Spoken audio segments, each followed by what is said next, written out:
So this is the game I made. It's a rhythm game, kind of like Guitar Hero or Beat Saber. The game plays music through the speaker, these little indicators scroll across the screen, and you have to push the button along with the rhythm. As I'm sure you can hear, the sound capabilities of the program aren't great. You can only play one note at a time. It has a basic kick drum and snare drum sounds. The sound it made kind of reminded me of the old Nokia ringtone, so I chose to add that song to the game. You win the game by making it to the end of the song with no mistakes. If you play when you're not supposed to, or if you don't play when you are supposed to, you lose the game.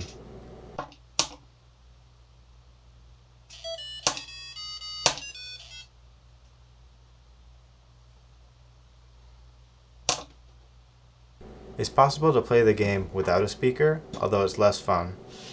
Just follow along to the screen, but if you want to use a speaker, just connect it between pin B7 and ground.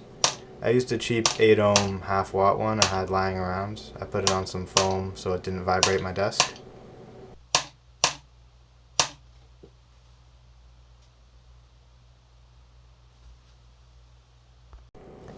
I decided to add in a more difficult level as well.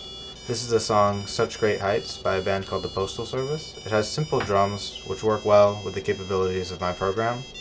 It also has a pretty simple rhythm without any complicated syncopation, and the melody is also pretty simple and recognizable, which is good considering that's pretty much all you can hear.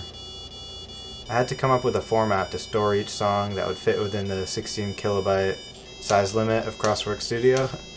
I decided to store a series of messages, each 16 bits long, with information about what note to play, what drum sounds to trigger, and what to put on the LCD.